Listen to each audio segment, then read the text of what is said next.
Hi, this is David Arkenstone. This is Annie Lennox of Eurythmics. Hi, I'm Bart from The Simpsons on Fox. Merry Christmas and a Happy New Year. Hey, we're the Dolly Rods. I'm Kelly. I'm Lewis. This is Bruce Springsteen and E Street Band. Yeah! You're listening to the Sounds of Christmas podcast. Welcome to the Sounds of Christmas podcast. I'm Ken Kessler. If you're new to this podcast, I want to start by saying thanks for joining us. If you're not new, welcome back. Either way, I'm glad you're here. Now, to avoid any confusion, I want to start off by saying there won't be any music played here. This is a place for conversation. I'll talk about Christmas music and some related topics, sometimes by myself and sometimes with guests.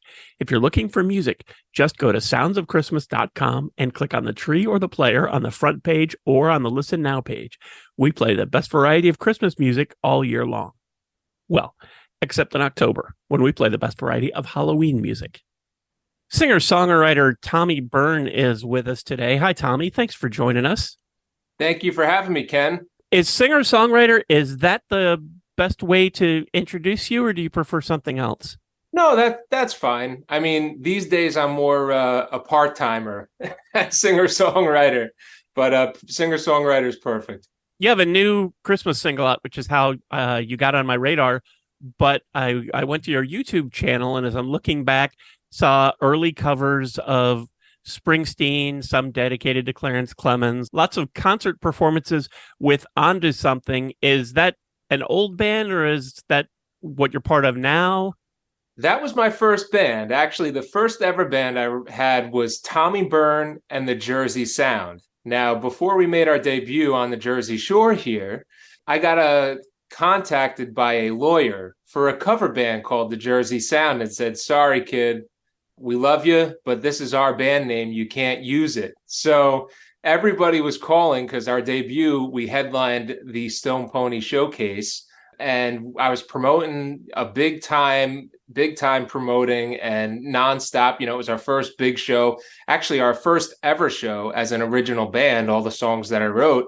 And I was making flyers and doing posts. And back then, you know, you're talking 2011, social media was a little different then. So it was a little easier to really just go crazy. Now you get Facebook restricted in 2 seconds for something that I pulled back then. So somebody got word of it, and they were getting calls at the Stone Pony. Is the Jersey Sound, which is like a, you know, Frankie Valli and like doo-wop kind of cover band. Are they going to be at the Pony? And they were like, no, well, we're seeing the Jersey Sound is going to be at the Stone Pony on, you know, X date. And I got a phone call from their lawyer, and they said, sorry, you have to change your last part of your band name. So I said, well, guys, we got to change our name because the Pony was putting Tommy Byrne and the Jersey Sound. And I said, well, maybe one day we'll be onto something with one of these songs. So they said, you know, that sounds like a good band name. So Tommy Byrne and Onto Something was the band. So that you are right. Those were our first ever kind of performances there. And you can catch all those on Tommy's YouTube channel. I'll put a link to that down in the show notes.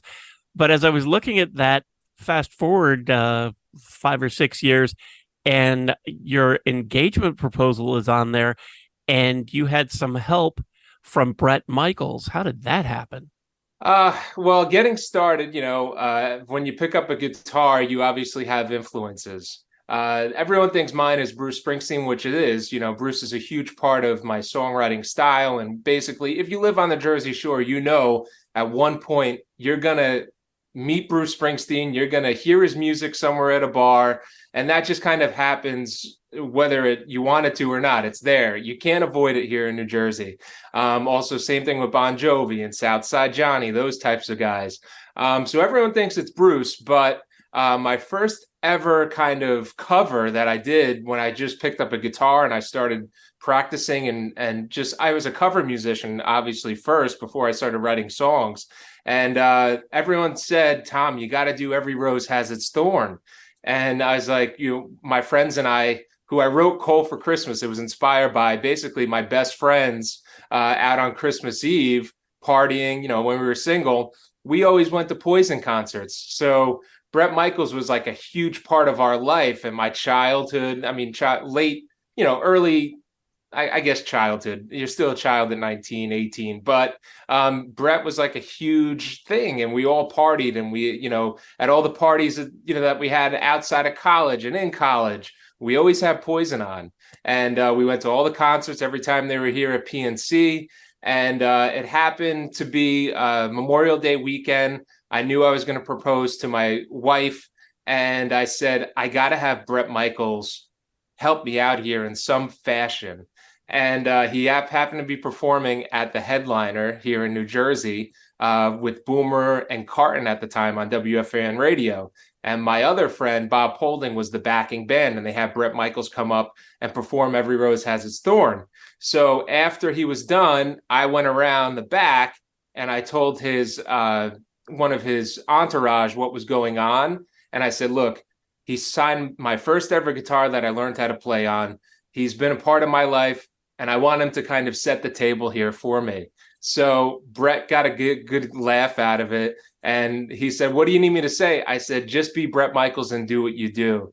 And he did it really fast for us. And I was so appreciative for him. We still listen to Poison to this day. My wife, we go to the concerts when they're around. So Poison actually is one of my favorite bands. I know, it's not everybody's favorite, but they had a lot of good hits in the 80s, obviously. And they had a nice string of, Every Rose Has Its Thorn, Talk Dirty to Me, Something to Believe in, all those big songs when, Guns N' Roses and Motley Crue obviously were dominating the airwaves, but Poison was right there. And, Bret is still out there doing it, and he sounds great. Bret Michaels, that's kind of how it came about there, Ken. And I got a good kick out of it because my wife had no clue what was going on. And I had to send her the actual video that you see there on the video to her phone first. So it took a minute for her to open it up. And then all of a sudden, that's kind of how it played out there. So that's my Bret Michaels story there. That's a great story. Shortly after that, Unstoppable, a song for autism. Was that your first? Was that your first release? Yeah. So basically, what I did in 2014, I went to Chase the Stars. I had the band. We had a good stretch, about 3 years on the Jersey Shore, and my band was a little bit older. They were in their 40s and 50s. Some guys in their early 60s, and they said, "Look, you're still young enough. You got to go chase it now. Don't worry about us. Go and do what you can." So during that period from 2014 to about 2017, right before I got married, I chased it very hard. I wound up recording a string of demos that we never released. Unfortunately, I had a tough time with the producer that I worked with. He had all these people that he said he worked with previously, and he did. His credits were definitely true. And I had a lot of guys who even sang on the Call for Christmas come out to the studio and help me. We had about 5 songs in the studio, and they unfortunately never got released because just the industry, as you get higher, I've learned it gets slimier and slimier, unfortunately. And that is one encounter I like to forget. But so I did have a nice solo EP there with just Tommy Byrne outside of Onto Something. I had a lot of studio musicians come in and play on those records, but we just never got access to them. They kind of got shelved in a way. And then after that, I also chased it again with another type of person, and also the same problem happened. They were kind of leading me on through the whole time, saying that, they worked with Darius Rucker in Nashville and all these kinds of people. And I changed my sound. I went kind of mainstream for that pop sound that was being big at the time. And nothing happened. I wrote a song. I forget what it was originally titled, but it was very poppy and it wasn't really my style. Obviously, my influences were rock and roll and, 50s rock and roll and 60s and those kind of Bob Seger and those guys, Jackson Brown. I changed my whole style just to try and chase it. And unfortunately, nothing happened there. So then I basically gave up. I gave up on all my dreams. I was chasing it for as long as I could. And that really, I was hurt by it. And I put the guitar away. I put everything away. And I basically put it down, and then I worked in the media. So that was also another dream of mine. So at the time, I was working for ABC News and Fox News in New York, and that's what I wanted to do with my life. I wanted to do both at the same time. I was trying to do both.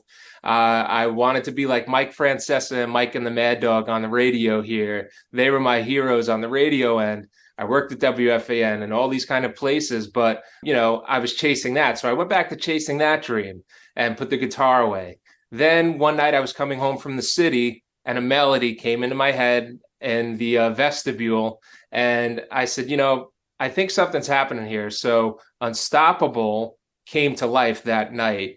And basically the story behind Unstoppable, my cousin Anthony is autistic, my second cousin.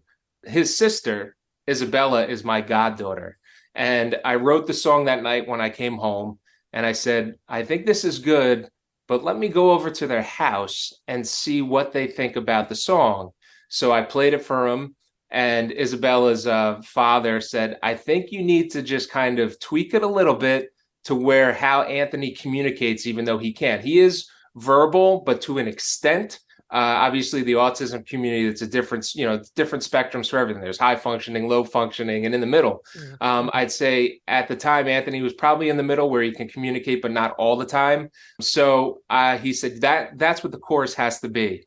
So I tweaked the chorus. 5 minutes later, Bella said, "Can I help out?" And I said, "Sure. This is your brother."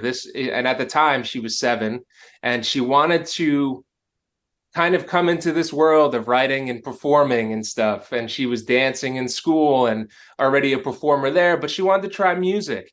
And I said, "Okay, Bella, come sit at the table. We'll finish the song together." So the first half of the song were all her lyrics. We kind of helped her a little bit, but for the majority, they all were her lyrics. So we put them together.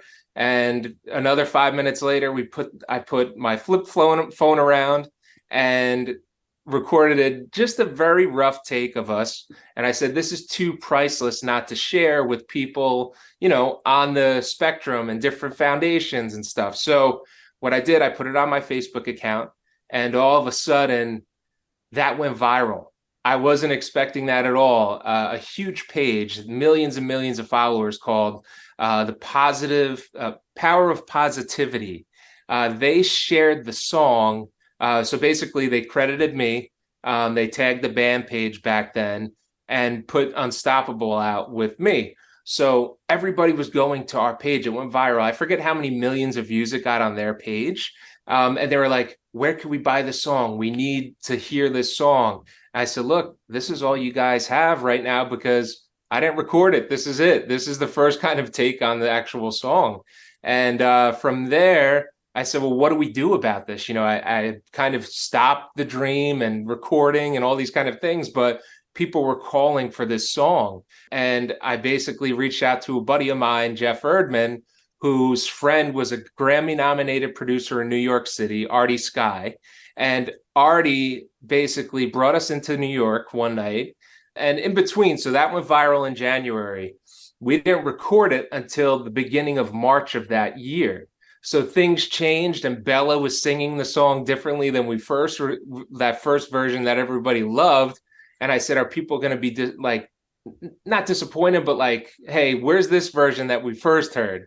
But she sang it beautifully, and she started really singing it like you would sing it. And we went into the studio. She sang her part, and Artie said, "Hey, you're going to have to change the way you're singing it now. She's the star." So I was kind of background to Isabella the whole time. She's the star. She even joked with me this past weekend. We were at my cousin's wedding, and she was there. She's now 13. And she said, "Hey, Too Tall." They all call me, I'm 6'7". They all call me Too Tall, the little cousins.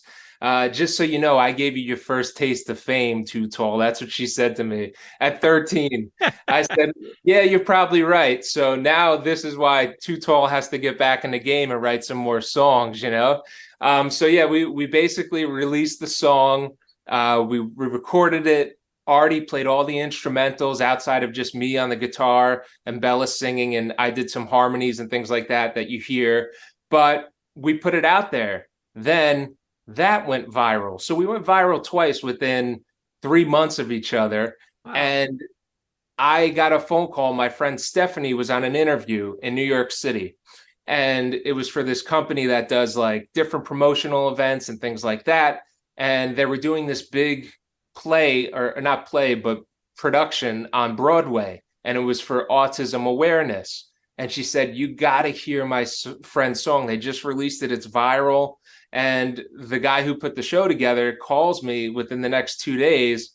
And at first I thought it was like a prank, my friends are pranking me or something. And he goes, no, we want you to play the song on Broadway. So I go and I this is all my dream coming true for a great cause. We raised awareness for a lot of different foundations around the country. Unfortunately, we didn't really raise as much as we had hoped, because everybody just wanted the video and shared the video. We gave them the song there, and that's it's a weird game. Sometimes you almost have to put the video out, but you want them to also donate and download the song at the same time. But so we didn't raise too much what we expect, even though we went viral and millions of views. But we still kind of gave exposure to these great foundations. There was a foundation in California called Surfers Healing, which did Anthony, whenever they're around New Jersey when he was younger, the surfers would take all the kids on the spectrum out into the water. And, it's kind of healing, a way of therapy.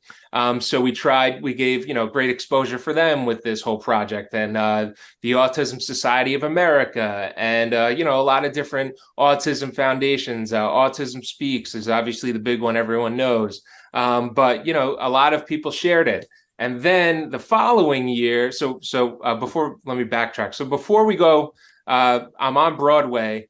And I'm looking at the lights and everything, and I'm like, this is unbelievable. Here we are at the Gershwin Theater where Wicked is, and they have a Broadway backing band. I go into this, I worked in the city, so it was easier for me. So one day after work, I met the Broadway musicians who played the song. I rehearsed with them. And then after that, I was like, oh my God, they had strings on it and all these it was like amazing just to hear it twice, as you rehearse, because, in Broadway, it's like boom, boom, boom, boom, boom, in and out, like there's all these different people going on. And I sing it, and I was like, I hope that sounded good. Hey, I'm just a musician from New Jersey that likes Bruce Springsteen. I'm not a Broadway singer, So they loved it, and we wound up doing it that night. They also had an autistic choir sing with me and Bella and Artie, who played the guitar on it. And there we were on Broadway, and it was a great night. And they do it, I think, every year. I forget who the host was, but he was the dad, the voice of in Moana. He played the dad. He was the host, and he came up to me. He goes, I love your song. That's who he was, like the host of the night. So I'm like, all my dreams that I ever, wanted. We were played on Sirius XM, on the kids radio station, iHeartRadio, all over the place. And I was doing radio interviews in United Kingdom and Pittsburgh and all these different places around the country. So every April, obviously, April's Autism Awareness Month, it comes around again. My phone starts lighting up again, and everybody's watching Unstoppable on Facebook or finding it on YouTube. But I think up to date on organically on just our video alone has about 250,000 views, which is just remarkable when you think about, what was going on our page. And then, every now and then, like a viral site will say, hey, could we use Unstoppable and put it on our page? So I was like, sure, anything to kind of get the message out again. Eventually, before the pandemic happened, we had all gathered together. We were going to re-release Unstoppable, but like an adult version, kind of, Bella kind of passing the torch. And I had a lot of the Jersey singers here that were going to get involved, almost like a We Are the World type song for autism, which I still eventually would like to revisit, but right now it's just not in the cards. So eventually I'm sure we'll get it done, but kind of make it more a non-kid song where, there are kids on the spectrum, but kids become adults. So make it more of an adult related song that is more mainstream as opposed to kid friendly. Eventually, I'll get the mojo going again on that. There are a lot of different projects I have in mind for that, but that's one of the things. So that is Unstoppable, Ken. It was a remarkable thing that happened. Never would have expected it in a million years. for that to happen, and it's just kind of crazy. You blink, like I mentioned, she was 7 then, now she's 13. That's how far, how fast life goes. And it's just like remarkable just to look back. She looks back at it and she laughs because she's like, I don't sing like that anymore. I'm an adult, I'm a teenager, but it's just, it was really cool. And there was a dancing group, a dance company in Massachusetts that contacted me during that process. And they did and Bella still dances to this day. And they said, we want to put a dance routine to this song for our autism night as well. So they sent me a video. I think I shared that on the page a long time ago. And they're dancing to our song, in front of people. And I'm like, this is amazing. What's happened here? Then the following year, Sesame Street, which is big on autism awareness, shared the song. And they sent us stuff for Anthony and things like that. It was just like really, really crazy to see that a year later, still, there was so much love for the song. So they shared it during April, which is obviously Autism Awareness Month. So it got all the way to Sesame Street. I still think that song, something could happen with it. The world works in crazy ways, that maybe that will come back. So it was just really, really cool to this day to think about what happened. It started in a house right there, a couple chords, it's not rocket science what we did, but the lyrics, that's obviously the most powerful thing, the lyrics and the message. If you have that, I think that's always a good equation for a good song. So that's Unstoppable in a nutshell. It's really amazing how quickly all of this happened when you went almost from one day of hanging up the guitar and this is done to turning around and you're on Broadway performing your song. Wow. Yeah. It kind of like, and then after that, everyone was like, you sure you don't want to write another song or two? So we did write another song, Bella and I, which is more kind of family and fun and stuff. But, it was so hard because once we did Unstoppable, it was like, how do you top that? There's no way to top that. It's almost like, when Bruce wrote Born to Run or Stairway to Heaven and those kind of songs, like for me, that was my Born to Run, Unstoppable. Like, how do you top that? How do you ever top that? What we did and the message and the lives we've touched, around here and around the country. I mean, I think we've been streamed in, I don't know, 24 different countries at this point or something that I can keep track of on my little tracker here every now and then. So it's just really remarkable that even to this day, it's still being streamed. The streams come in, you make half a penny or something like that. But it's funny because you see like Great Britain and Ireland and all these different places that are still listening to it. So it's just really, really cool we did. But I don't know if you can ever top that. I really don't. So then we get to Christmas music a few years later with Christmas Means More This Year. What led you to get back to recording after Unstoppable? Christmas Means More This Year came in September.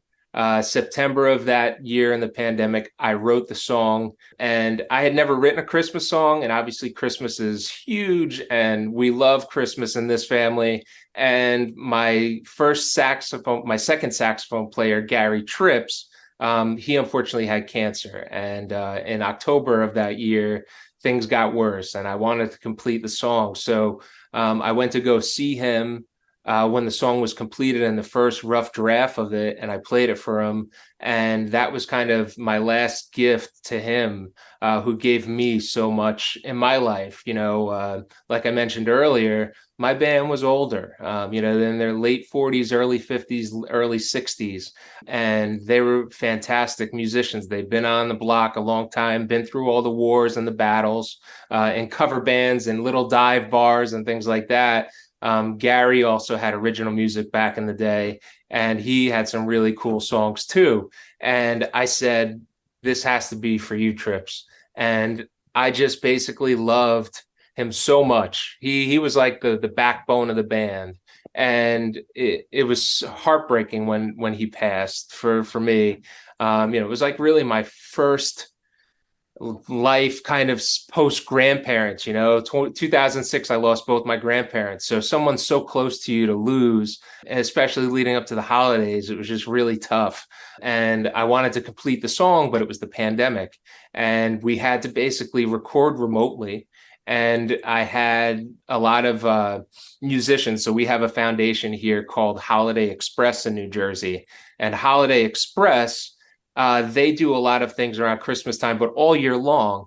And a lot of the musicians who play in Holiday Express were on the song. So we decided to raise money for Holiday Express with the song. And we got it out really close to the end of the season, just because everybody had to record remotely. I had little Steven from the E Street Band. At the time, he was Darlene Love's musical director. He played guitar on it. And then a couple others that are in like Bon Jovi, when Bon Jovi does a benefit and he has like a side band, a lot of those musicians are in it. So they were established, really great players. They've been on the Shore circuit for a long time, very established.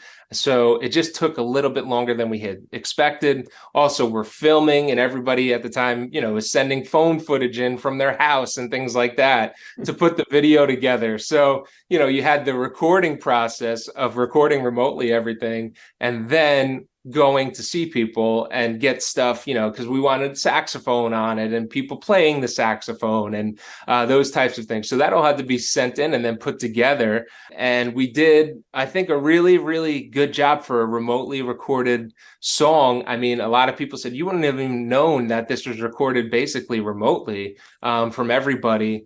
I was able to kind of get a video guy that followed me around a couple places, but that was really it. The violin player, Taylor Hope, she's she plays with Glenn Burtnick. So if you ever see the Summer of Love tour in that down in Florida, I know they do a lot of different shows. Taylor plays a lot with Glenn Burtnick and those guys. And Taylor was the only person that I went to her house and saw her physically outside of all the musicians. So we got it done in the nick of time. And that's another one, like Christmas means more this year. I think we could put it out again in some fashion and re-release it and re-record it, and it'll sound even better because everybody was remote. It changes when you're not in the studio together recording music, and the chemistry and the way the music comes out. So that is how basically Christmas Means More this year came about. I contacted my first church that I belonged to and recorded a lot of stuff you see there. You'll see in the video that, things were taped up. It was very, very, the heart of pandemic, 2020 winter, that's when things shut down again. So, it catches the mood in what was going on in the pandemic. Christmas means more this year. There were a lot of lives lost due to, COVID and stuff like that. People were gathering, let's remember the good times we had, let's light a candle for those that we've lost. That was Gary Tripp's for me. So in the video, you see I'm kneeling down at the pew with the candle there. So all these kind of things, it was about the pandemic, but in my heart, it was for Gary Tripp's, who was my second saxophone player. And that's really Christmas Means More. And the best way I can describe it from 2020, 2020 seems like decades ago. So it's just fun to see that. I think that got about 10,000 views when we first put it out, but we released that December 19th or something. So the season was really over by then, where we didn't really have that long season push with it. And we did what we could. And the Holiday Express was very grateful for us doing it. We raised a couple bucks for them and I sent it their way. So that was the Holiday Express, and Christmas Means More this year. It was a collective effort between us. And then last year was Always by Your Side, unless I'm missing something in between. That was the next Christmas single, right? Yeah, Always by Your Side. So another one. Unfortunately, these Christmas songs, Ken, they don't come to me in the summer. It's everyone's That'd be too easy. Christmas songs are usually recorded in the summer. I was like, yeah, but I guarantee you they were written the year before and they hold off to release them, in the following year in Christmas season. But me, I don't like to operate that way. I like to operate in the moment, where hey, I wrote a song, let's record it, let's do the best we can with it and put it out there and try and see, if we can touch people's lives, if maybe it sticks, and that's really Always by Your Side. Always by Your Side was really just a solo acoustic song, to be honest. We had a keyboard player, Billy Siegel, who basically put all the other instruments on it with his keyboard there. And again, another one that I wrote and didn't release until like December 15th, or whenever we put it out, I forget. But it really, I tried doing some cool things with it. Two of my favorite Christmas movies, obviously one is It's a Wonderful Life, and then A Christmas Carol. I like the Muppets Christmas Carol. That's just me, but I also am, I guess, an older millennial. So the millennials they hold on to the Muppets Christmas Carol. Like the older generations, It's a Wonderful Life is what I think I saw a meme or something like that. Like the older generations, It's a Wonderful Life is the Muppets Christmas Carol to the millennials. So that's my favorite Christmas Carol, but It's a Wonderful Life, how could you not like that movie? It's an all-time classic. Most people do know, unless you're a little younger, about It's a Wonderful Life. Jimmy Stewart. I actually worked in the studio where the pool scene was filmed. When the pool opens up, that got converted into a old movie theater, which was abandoned. But it was in Astoria, Queens, at Kaufman Astoria Studios in New York. And that's where the pool scene happened, where Jimmy Stewart and everybody is there and they fall into the pool. So I was there and, I remembered, just being there and feeling those kind of ghosts, I guess you would say, and all that fun stuff they filmed there, being there. So It's a Wonderful Life, huge part of my family. And that's really, I picked up a guitar and I said, I wrote that the start of 2023, and I held on to it for a while, and I didn't go back to it till like the end of November of last year. And it was written really during a hard time in my life, kind of post-pandemic, where, I felt very lonely, even though I wasn't. And I felt very much like Jimmy Stewart and, kind of, is the world against me? What's going on here? And it was a tough time, to be honest. It really was. Different things happened in my life. And even though I shouldn't have felt that way, I have a beautiful family and kids. But for whatever reason, I was battling some demons, and thank God I pulled myself out of it. But, that's really, I picked up the guitar and I wrote a song like, hey, before Jimmy Stewart was on that bridge, let's say he found a guitar and picked up a guitar instead. What would he have written? And that's kind of where Always by Your Side came in. I really wanted to call it No Man's a Failure Who Has Friends. Obviously, the end there with Clarence, and he writes that message to George Bailey. But I don't want to be like, that was too easy to call it that. So I called it Always by Your Side, like the angel on your side, on your corner. And, it was an acoustic song, really, for the most part. But I wrote those words, and all those words are really me as George Bailey, almost at the bridge if I had an acoustic guitar. And, Clarence comes down, and, it was a fun song. And again, another project where if we had a band recording it, it probably would have been a little bit different. And even the studio we recorded it in, Jeff Kalemba, who also produced Call for Christmas, said, man, I hear some fun stuff. And he started playing like Johnny Cash licks and everything with it. And the song would have changed completely like that with the band. So maybe we'll revisit it. There's a lot of things that's a good thing about being a independent artist, where you can do things and try different things where, but if you're signed to a label and things like that, there's only certain things that you're allowed to do. So these things, like, I want to revisit in different ways and stuff like that. I always, when I go for things, I shoot for the stars. I love that wall of sound, like the Phil Spector sound and things like that, where, yeah, it's fun to play an acoustic song and have everything that we had on it. But if you had what we have for Call for Christmas, for example, where you have a horn section and all these kind of things to play with, the dynamics of the song change. And, I don't know if we would have done that with Always by Your Side. We probably would have put some strings and, violin sections and those kind of things in there. But yeah, that's always by your side. I did reach out to the Jimmy Stewart Museum in Indiana, Pennsylvania, and we tried raising some money for them. Unfortunately, like I said, you give people the song and no one wants to download it for whatever reason. They'll take the free play, but when it comes to actually, donating towards a cause, for whatever reason, it's like pulling teeth almost to get people to donate sometimes. So we're trying our best to have that washed away with Coal for Christmas, but we're still an uphill battle there too. But always by your side.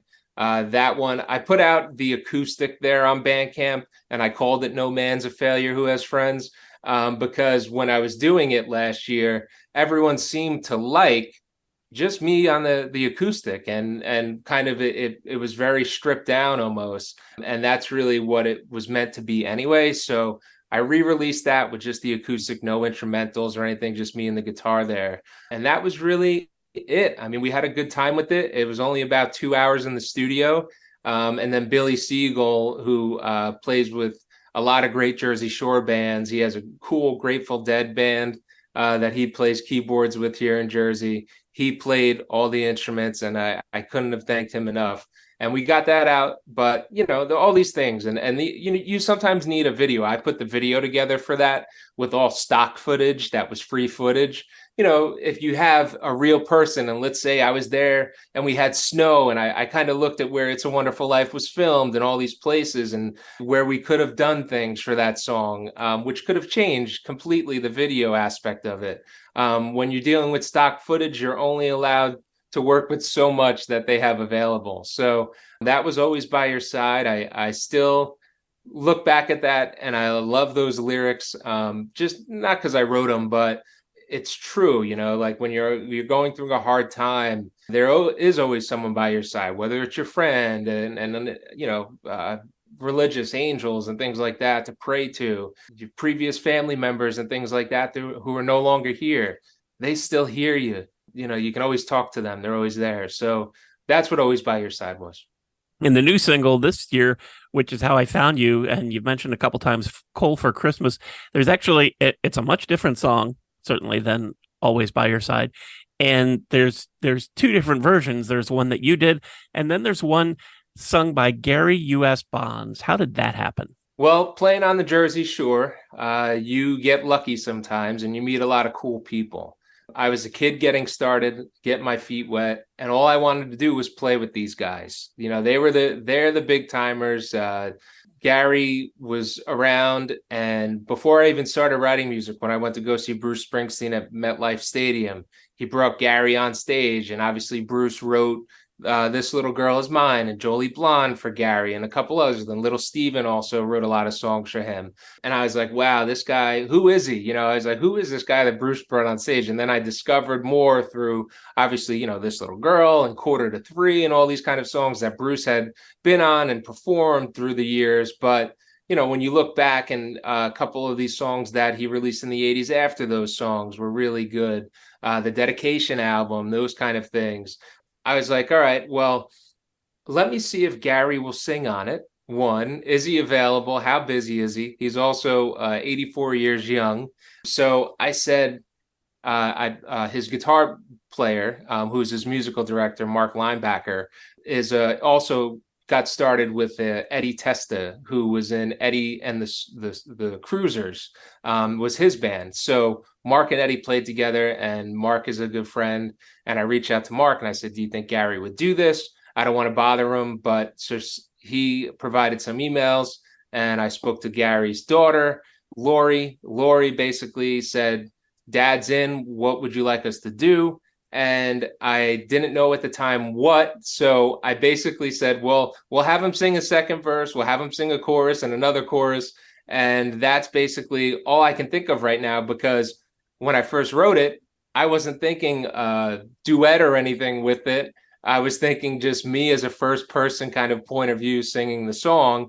So I wasn't even sure if somebody singing on it would work, but it turns out it did. And Gary did a beautiful job. So that came about that way. But Gary is obviously a big hero of mine. All these guys that are on the Jersey Shore. So all these guys were heroes of mine. And I said, I got to if we're making a pit stop on the Jersey Shore, stealing Santa Claus's sleigh and making a pit stop, we got to have someone big or someone well known from the Jersey Shore area or somebody that's performed there to sing on this. Who's the guy? So I reached out to Bruce Springsteen. Obviously, he couldn't. The team was very nice. They got back to me right away. They listened to the song for like 24 hours. And I said, I don't believe this. Bruce is going to sing on this crazy Christmas song. And then 24 hours later, they said, unfortunately, due to all the cancellations and his health and obviously all the things going on the E Street camp there, he had to just gracefully bow down because they couldn't, to cancel the tour and jump on a song and then do something like this. I totally understood. But I said, you know what? All they can do is say no. So why not reach out? So Bruce unfortunately couldn't. Then I said, let's see who else. This is a rock and roll Christmas song. I'm not hiding it. I think if Chuck Berry would have been alive, he would have sang on this song and those kind of guys. I reached out to Chubby Checker. Chubby said, listen to the song, liked it. And they said, keep us posted. He's in Philadelphia, but he just couldn't work out the time. And also, he's also, I think, 83 years old or so. He didn't have a home studio and things like that. And during this whole process, I was trying to stay out of it as far as me singing it. I knew I had Gary. So I'm reaching out to Chubby Checker, Dion, and all these guys. I said, this is a rock and roll Christmas song. What do you need me on it for? We're going to raise money for little Steven and the great foundation Teach Rock with it. No one knows who I am. Let's get some guys that people know who they are. And then, Gary sang on it, and that was it. We thought we were going to have Darlene Love for a period of time too. Darlene Love would have put this song really into a different stratosphere as far as, that kind of, it's Darlene Love. She's the Queen of Christmas. Unfortunately, she couldn't work it out in her schedule. Even John Landau, who was Bruce Springsteen's manager, got him on time in Newsweek in 1975 when Born to Run came out. I sent them Gary's version of us singing. Said, song sounds great. Happy holidays, Tommy. So just to hear that from someone like legendary like that, how cool is that? Like John Landau sat and listened to the song with us. There are a lot of people responsible for Bruce, but John has been the guy since Born to Run on, making sure that everything is cool with Bruce and, is a staple of his career too. And a big credit to him for even taking the time to listen to this song and comment on it, which is great. So you've got all these Christmas singles. Have you thought about, and I know it's a time and money thing, but have you thought about doing a whole Christmas album? Yes. The thing is, we put up on the housetop. So it's a little, you got to tiptoe through some things when you do Christmas songs, unless you're the big artist, because then you could get the rights and all that kind of stuff to different songs and royalties and all that. So we really look at public domain songs when it comes to Christmas and what is available. So on Christmas Means More this year, at the ending, we kind of did Silent Night kind of ringing out towards the end. Call for Christmas, we did Up on the Housetop and also Jingle Bells. So there are a good list of songs that you could possibly cover if you wanted to.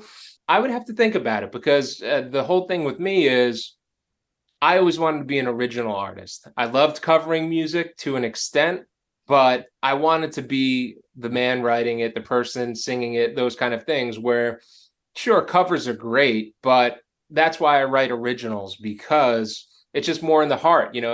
I feel like, you have to be talented enough to cover songs anytime, but when you're an original musician and all your bread and butter is all writing songs and stuff, and that's really the heart of it. So like, would I want to write another one? We'll see. Time and money will tell. It costs it. Even this project was not free to produce. So, that you're going into your own pocket to fund these things and those kind of things where, if you're an established artist, you don't have to worry about that kind of thing. Where here, you're funding basically everything from the ground floor, even to get the studio takes and things like that. So, maybe if we can get a fundraiser going and, hey, I'm going to put out a Christmas album, and it's going to have 7 or 8 songs. We're going to do some covers. We're going to have a couple originals on it. If we can fundraise for it, sure, because Christmas to me is what it should be, is fun and exciting. And I would kind of put almost like what you hear with Cole for Christmas and that fun that came out of it. If I was going to do a whole Christmas album, it would probably be something like that, the Jersey Shore sound and rock and roll and fun.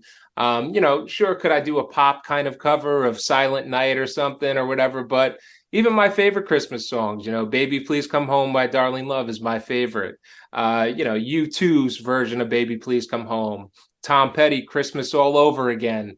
All my favorite Christmas songs are all the old rock and roll or pop, soul songs like The Temptations, Silent Night, and a Rudolph the Red-Nosed Reindeer by The Temptations, and those kind of songs. Those are my favorite. That's what I grew up on. That's where my grandparents and parents played for me on the albums and the records and stuff like that. So I'd wanted to kind of feel that sound almost like we did with Cole for Christmas, kind of pay tribute to these guys because that's why they're all-time classics, like David Bowie and Bing Crosby, The Little Drummer Boy, and those kind of things. Those are my favorite kind of songs. The new stuff, it's okay. I mean, it doesn't make me too crazy, but these guys are around for a reason, and they're all-time classics and legendary for a reason. So I would want a sound like that. I think Michael Bublé does a fantastic job with his covers and everything because he's old school. He's one of the best in the industry when it comes to Christmas songs and capturing what the sound should feel, of Christmas. He's like Frank Sinatra and Dean Martin, those types of guys. That's his wing of artists that inspired him. So he gets the deal. Those Christmas songs should sound like that. And that's kind of what we did with Cole for Christmas, which is, I think, probably my best song to date. A lot of people said it's not unstoppable. Obviously, we're never going to top that one, but it's pretty good. I mean, I enjoyed it. My wife, so thankful for her because this really started in September. I wrote the song in September, and we recorded it the second week of October, and 6 studio sessions later, that's when we finally had the sound and the music together for it, which brought us into November 7th, 11th. And then, like I said, we were waiting for people that unfortunately didn't sing on it and couldn't sing on it. And then also Gary sent in his parts around mid-November. So we had to put that together too. So it took a little longer than we had expected. But I told my wife I was going to meet a deadline of November 19th so I could be here full throttle for the holiday season. And I just missed that deadline by about 2 weeks, but we got it done. That's for sure. And what was cool was for the video, we had to set up the entire house for Christmas. And usually we set it up the day after Thanksgiving or so. For the house and filming, we've set it up November 7th. So the kids thought every day since November 7th that Santa was coming the next morning.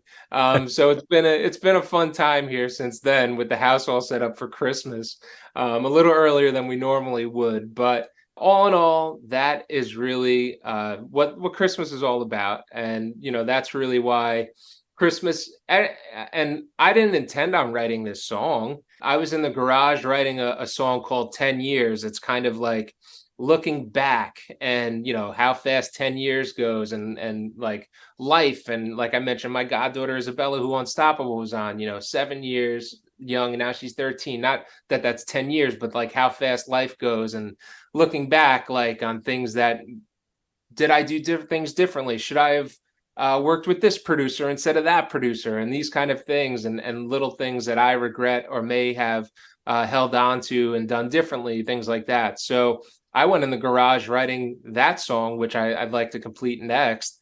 But I was looking at the garage and Christmas storage in September, sitting in the garage, and I said, I'm hearing a Christmas song. And I started daddling on the notepad and playing the guitar, and all of a sudden Cole for Christmas came out. So, it was a collective effort to get that done. And I'm so grateful for everybody that's been involved with this project. And Coal for Christmas raises money for Teach Rock. And you mentioned Holiday Express before with Christmas Means More. And I'll make sure to put links for both of those down in the show notes so people can go check them out. Is your Bandcamp page the best way for people to find your music and keep up with you? Yeah. So what I did, a lot of people basically through the years are like, you got to put your music out there. You got to put it out. And I basically kept it here. I never published it. I never put it out because for the most part, they were all like demos, early demos from when I was getting going. And, my first band, which we called the Jersey Sound, with a bunch of kids in it we were just learning our way then. It wasn't anything special. And I was so hard on it back then because all I wanted to do was be like the guy on the Jersey Shore, or one of the guys. I was very conscious of what we put out and what we didn't. So what I did, because, this is 10 years ago now, I put out a lot of things. We mastered them to our best of our ability. So you'll hear some where there's a song called Through the Fire. That song, we were really close to finishing that one. So you can kind of hear like the whole studio sound and everything. There's another song called When You Least Expect It. That song is on Bandcamp. That was almost close to being done and mastered and finished. So yeah, that's the best place to find me as far as like originals. Outside of that, on iTunes, obviously we have Coal for Christmas, Always by Your Side, Unstoppable. All my latest releases since Unstoppable are all on like Amazon Music and Apple Music and Spotify. But the early stuff is only available on Bandcamp. I always try to direct people to, when they can, to listen, stream, download music directly from the artist instead of going the other ways. I know everybody can't do that, or won't. But I always try, when somebody's got a Bandcamp page, either send them to Bandcamp or send them to their website and buy stuff directly from the artist, because I just think that's important, especially for independent artists, so you can keep doing what you're doing. Tommy, thanks so much for spending so much time with us today and talking about all your Christmas songs and all the rest of it too. Oh, no problem. I'm an open book, like I said, and I really appreciate you contacting me and reaching out, and that you like the Christmas song on Bandcamp with Gary's version of Coal for Christmas for Teach Rock. So go to Bandcamp, search it, Coal for Christmas, Tommy Byrne, Gary U.S. Bonds, and we will definitely see you in the future. And I'm hoping to release some new songs down the road. And thank you so much for listening and for continuing to support the Sounds of Christmas station and podcast. I told you how to listen to the station, and you're already listening to the podcast, so my work here is just about done. All of our episodes are available on the Sounds of Christmas website. Just click the podcast tab. And we also have a Linktree page, which lists most, if not all, of the sites that stream our podcast. So you can click over to your favorite, subscribe, and you'll never miss another episode. If you have comments or suggestions on this episode, previous episodes, or the Sounds of Christmas station, feel free to reach out to me on social media or through the website. Thanks again. And may you always believe in Santa Claus.